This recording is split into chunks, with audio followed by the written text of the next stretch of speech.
So I'm going to be focusing in particular on the Les Laboratoires Servier Perindopril case, which the Commission is currently investigating. Now, they did issue their statement of objections in 2012, and I would imagine that it's a case that Commissioner Almunia will be wanting to wrap up before the end of his term. So we're hoping for a decision one way or the other in the coming months. But whether or not there's a decision, I think that what I want to focus on really is how this develops current thinking in relation to the interface between pay for delay, patent settlements in the pharma sector and competition law, and what this tells us about the direction of travel that the Commission is taking.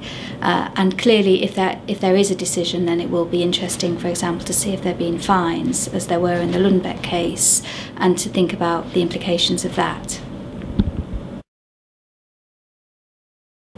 So in the context of competition law and pharmaceutical agreements, 2013 has been a very interesting year because we saw the first, as it were, pay for delay fine by the European Commission in Lundbeck, and pretty much at the same time the Supreme Court's ruling in the Actavis case, which had been going through the courts in the US.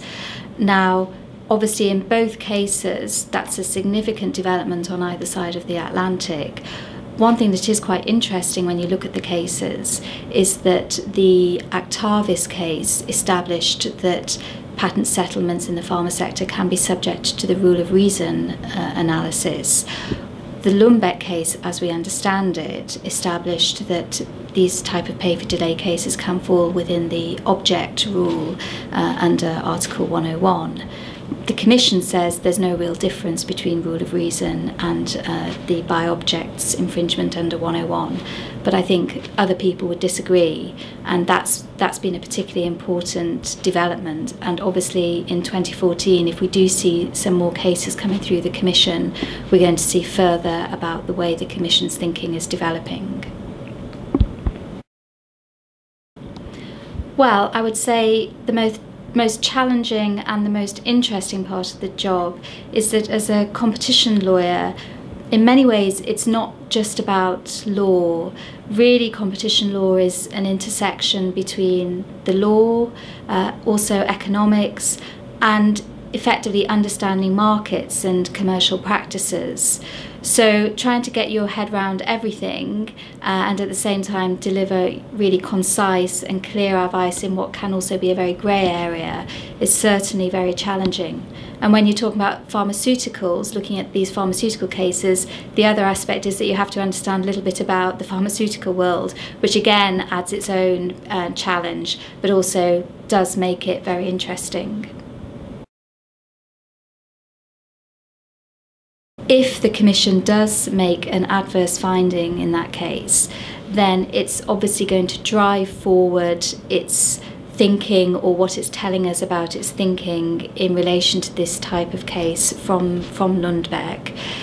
I think that for me what is important is going to be not only the facts of that case and the analysis of that case, but what does it tell us about when the Commission is going to intervene, and also very importantly when it's not going to intervene in settlement cases. Because I think for the industry there is still a huge amount of obscurity about quite when the Commission is going to get involved and when it's safe to go ahead with a settlement case. So I think there's something, what we're hoping for not only is what the decision tells us about the thinking in that case, but how we can then apply that in a meaningful way in cases going forwards. Well, law is a grind, to be honest. You have to work really hard. You have to work hard through law school. You have your training contract, and actually, at whatever level you are, in order to do good work, it requires a lot of thought, it's demanding intellectually, and frankly, it often requires very long hours. So that's, in a way, the negative. The positive is that I think the nature of the job is that it's never gets dull. I think it can be, in fact, it's a job that gets more interesting as you get more senior. And so I never look at the hours on the clock during the day. I mean, the days just fly by. And I think the other thing to bear in mind is, okay, not everybody stays as a lawyer. I mean, lots of my friends and peers from law college have gone on to do different things, but it is a fantastic grounding in terms of being able to absorb information, communicate it back clearly, order your thoughts.